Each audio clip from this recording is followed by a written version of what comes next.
Punta na tayo ng Mount Gulod. Ay, Mount Gulod. Mount Gulugud Baboy. Malapit lang naman kasi dito yung yung Mount Gulugud Baboy, kaya yung iba naka-short na lang. Dito na kami bumili ng gabian namin. Ayan, palagitik yan. Ito adobo, spicy adobo. Spicy adobo. Adobo sa gata. Adobo sa gata. Tapos ito yung balat niya, balat tsaka itlog. Balat tsaka itlog. Yan, para dito kayo magluto. Yan lang yung bibilin namin. Local food siya dito, kuya. Ayaw, balik-balikan natin yun.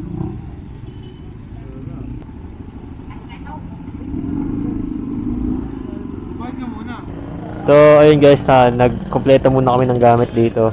Ayun yung binili namin pagkain. Yan, para di na kayo magluto dun. Init na lang.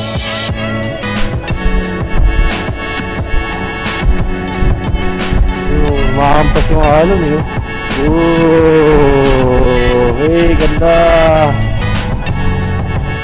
Markada ng mga motor nila ng City Boy. Pasok na sila sa mga member. Ang Gulugud Baboy. Dahil sa may parang street. Po namin is 100 per head. Ang parking ng motor is 50 pesos. Tapos kung hindi po kayo overnight, 50 per head, 20 pesos parking. Okay. May malilikot. Meron naman. Tubig na inumin. Meron. Ano pang tanong natin? Wala bang mga ano dito ng Google? Kayo. Sorry. So ayun guys, kita na dito yung yung Batangas. Yan, may campsite doon, may campsite dito sa likod natin. As yan, kita na yung buong karagatan ng Tapos may pangit diyan sa sa frame natin. Ayot ka. Parang silong-silong ko. Unsubscribe yan. Sige, isa pa.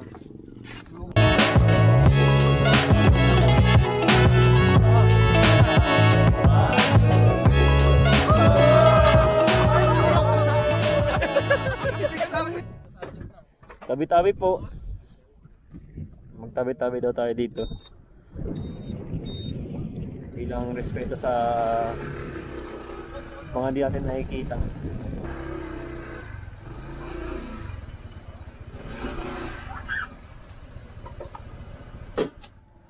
Ito na yung oras ng pinakamalungkot na part ng biyahe natin. Uwi na sila. Hindi natin sila makakasama mag-camp.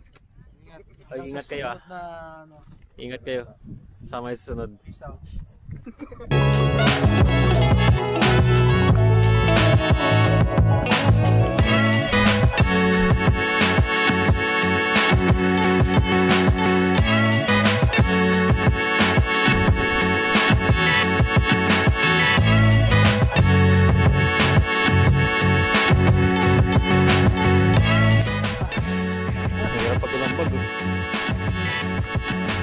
Lang lahat.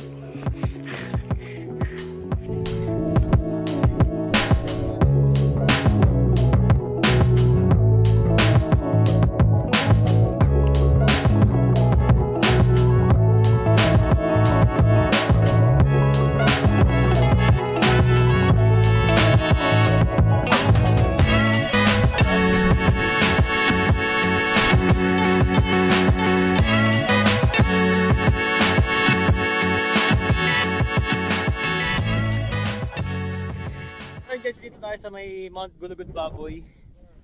Ito yung isang spot, nas meron doon isang spot doon sa bandang likod nito. May bundok pa doon. Pwede nating akitin bukas ng umaga para makita natin yung view. Pero dito tayo magka-camp sa may Mount Gulugud dito. Kasi dalawang bundok kasi ito eh. Pwede niyang pagpilihan kung saan kayo magka-camp. So dito na kami kasi sa sunset na. Kaya ayun, explore na lang namin ito hanggang baba. Subukan namin kung saan kayo makarating.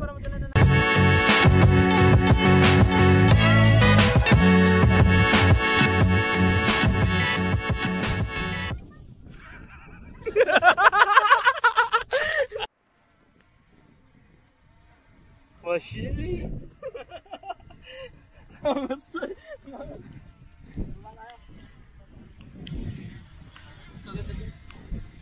Sa inyo isang bundok. Dito naman tayo. Ayun na isang bundok. Pwede siyang akitin bukas. Akitin namin siya bukas. Pero dito na kami magkakampus eh. Umakit kami dito, dala namin gamit namin. Dito na kami mag-set up doon sa likod. Libre, dito na. So tara na. Ay, dito na pala kami mag-set up. Bakit pare nakikita natin yung kita rito? Tignan mo. Sige. Dito na kami mag-set up pero napakahangin dito. Tignan natin kung kahit tumayo ng tent. Kahit tumayo, siya na to. So, Let's go. tara. Let's assemble.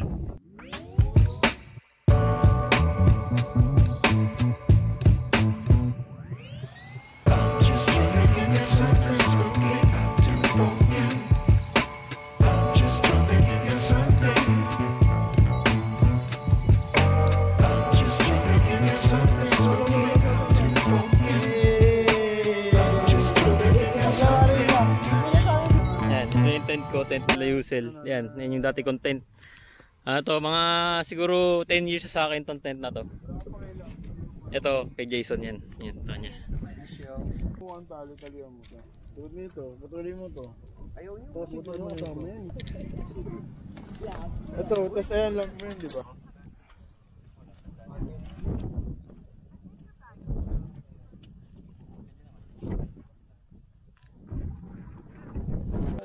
It's getting hot in here.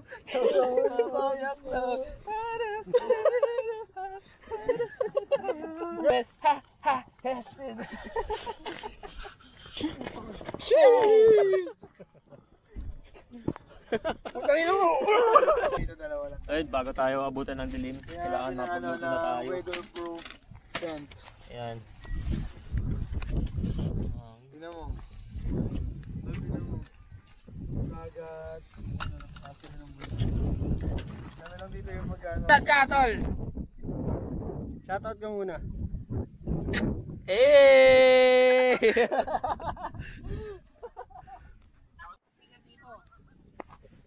So ito na yung bago natin tent. Alam to pang pang one person kasi madalas tayo nagsusulo. Ayan, ito yung loob. Nature hike yan. Spider yung yung pangalan. Ayan yung loob. Ayan, ginamitan ko na siya ng inflatable nature hike din. Tapos may unan. Yun, kasya isang tao. Saktong-sakto yung isang tao, pwede maglagay ng gamit dito. Pwede maglagay ng gamit yan. May kasama na rin itong ground sheet. Yan, solid. Ang ganda nito. So, ito na yung setup namin for this night. And sana, sobrang lakas ng hangin ngayon. Hindi namin alam kung kakayanin ng tent namin. Pero siguro kakayanin to. Pero bukas sira na yan. Ngayon lang to ngayos. Bukas siguro nandun na to sa may dagat. Malakas yung hangin dito. Pero parang kaya naman ng tent kasi di naman masyadong tingnan nyo yung hangin. Di naman masyadong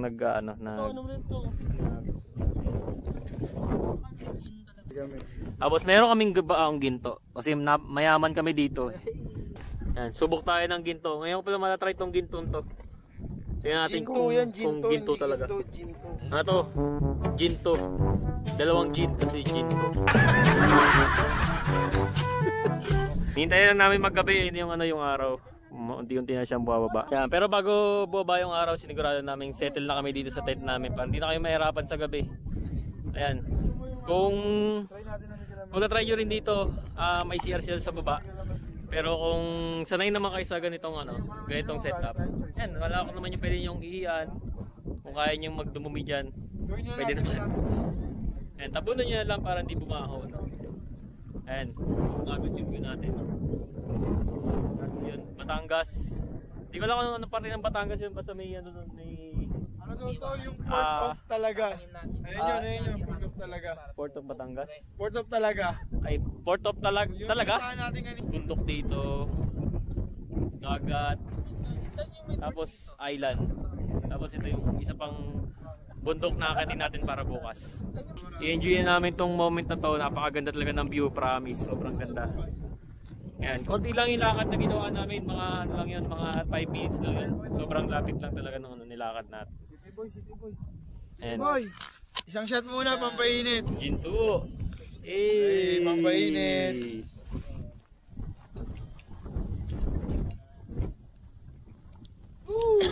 Yes sir, for the views. Pwede na. Pwede na. Medyo fruity flavor. Lagyan natin ng kalamansi. Parang hindi na. Parang di na. Sakit sa ano? Parang lambanog, no? Baka pwede pahingin tubig. Wala. Pamatay lang. Pahingin Hindi, yung kalamansi, pamatay natin ng lahat. tubig. Ayoko niya, tubig lang. Sipsipin mo. Ikaw na sipsipin ko. Pahingin tubig. Waterman. Gawing Elber. Thank you very Para much. solid par yung ano. Puro tas may kalamansi, solid. Ayo, ito na yung bago natin merchandise. City Boy mug. Stainless mug. Sunsa Shopee. Nasa Lazada.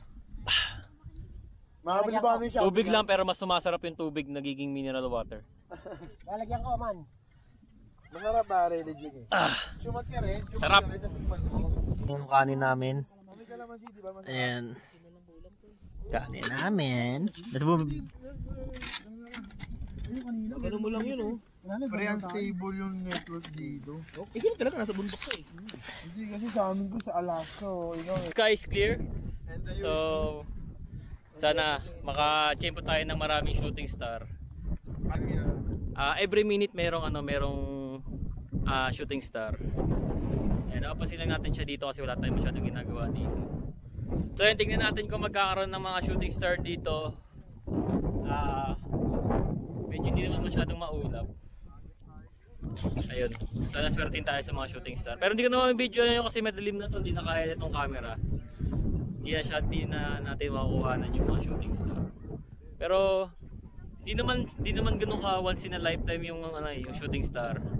Talagang hindi lang natin siya napapansin. Hindi lang talaga natin siya napapansin pagka nasa city tayo. Pero pag nasa ganitong lugar tayo, humiga ka lang dyan, mga around 10 o'clock, mga ganun. May mga pansin na kayong mga shooting star. Ganun. So ayun, kung pupunta kayo dito, mahangin talaga dito. So expect nyo na malamig. Kaya magbaon kayo ng jacket tsaka pants. Kasi malamig talaga dito. At syempre magbaon din kayo ng inumin. Kagaya nyan. Ayun guys, ayun yung city lights. Anong city kaya yun? Hindi ko alam kung ano yun eh. Siguro Batangas to. Ay, Puerto Galera pala yun. Puerto na yan, pare. Ay, hindi, joke lang. Puerto, ito Tagos, oh. Ito Puerto, pare. Ito ang Puerto, dito. Naarangan na itong islang to. Ito yung isla, ayun o. Ayun o. Naarangan ng isla. Yan. Ayan, paperto na itong part na to, naarangan lang siya ng isla. So itong mga ilaw-ilaw na to, Batangas. Yan, Batangas Port. Nandiyan yung Batangas Port. Ayan. Yung nasa dulo na yan. Yan, Batangas Port yan. Yan, hanggang dito. Ayan, buo yan, Batangas. Batangas yan. Ito yung mga bago nating kit. Ito, bili lang ko to tsaka ito. Para di tayo mahirapan sa pag-ayos tuwing gabi. Tsaka ito, may lamp na rin tayo. Yun.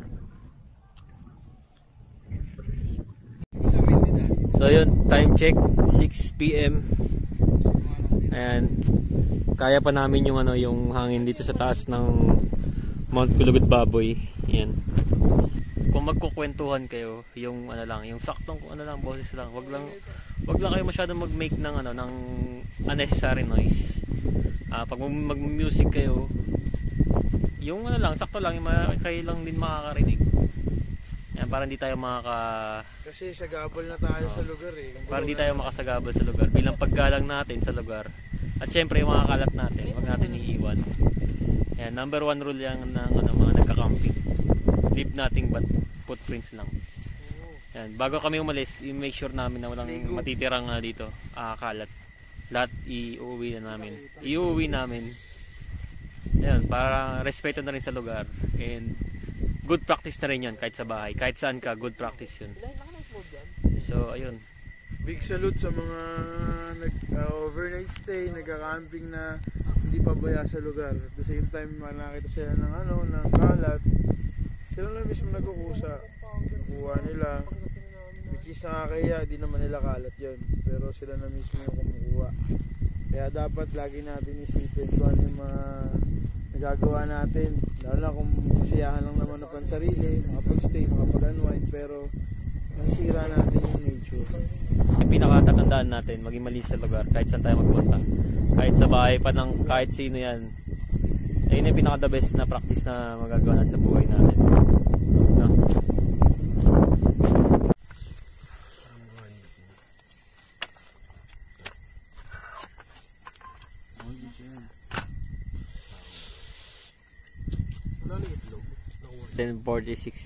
PM and hindi ka nang mahangin, pero malamig lang ngayon, pero jacket lang goods na. Tapos pag nasa loob pa natin, okay na, hindi naman ganun kalamig. Yan, sleep time na namin. So ayan guys, kita-kita na tayo bukas. Time check 5:42 and malapit ng parang ito na yung peak ng ng lamig dito sa ito na yung pinaka peak ng lamig ng dito sa taas ng Mount Gulugud pa. Sobrang lamig talaga. So ngayon magluto muna kami ng kape. Doon na kami sa may tent na kasama na kami. Para magpainit. Let's go. Diyan mo, no?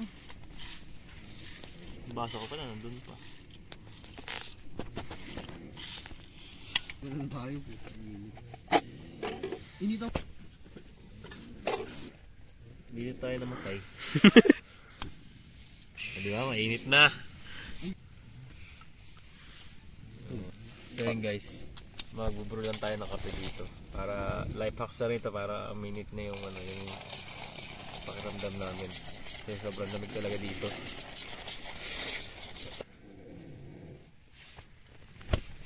Let's go.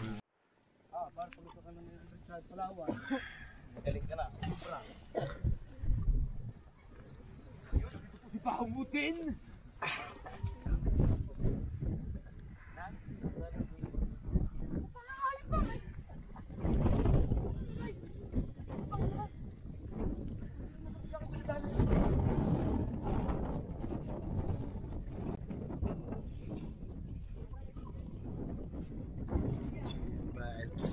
So yun yung status ng tent namin ngayong umaga. Dala buhay pa. Ito medyo umihiga na. Ayan, so, sobrang napaka-solid ng dito ng lamig. Ayan, mga sure. Yung mga suot namin na na nung nagmotor kami. Ayan, sinuot na lang din namin ulit. Para pambawas ng lamig. Sobrang lamig talaga dito. Magandang practice na rin to para pag nagbulag tayo. Alam na natin yung mga kailangan natin gamitin. Sobrang lamig talaga. So ano masabi mo sa sa tawag dyan, so na suit mo. So nasagit sa jacket. Hindi effective yung so na jacket. Ako dito lang ka.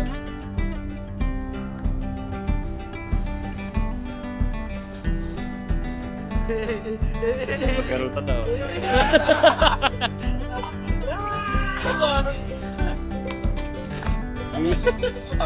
Baka nila sayang na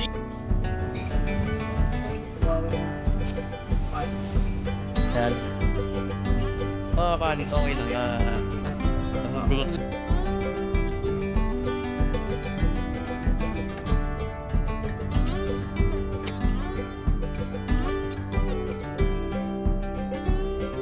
Dahil nakita namin yung sa pang bundok dito. Pares naman tong Mount Gulugud baboy. Lang, parang dalawang lang, peak lang. Buka natin tignan yung itong part na to.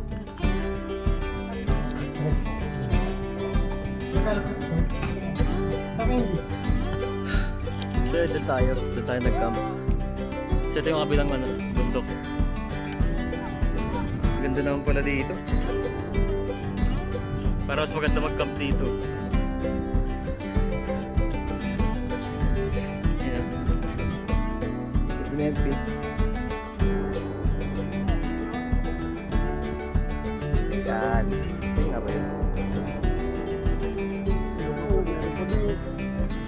Ayan, yung katabing isla. Nandiyan yung Tingloy. Ayan, ito na yung ano yung kabilang bundok. Ayan yung peak. Kaya mula parking lot, siguro mga 10 minutes lang yun. Naakyatan. Medyo matarik, pero mabilis lang. Konting tiis lang yan.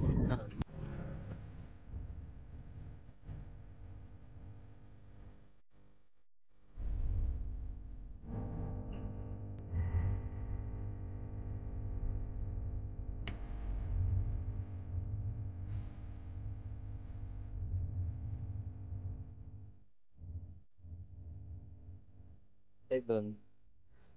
Maganda na yung view. Kasi dito may hirapan tayo mag-camp dito eh. Hindi meron doon. Mas maganda mag-camp doon.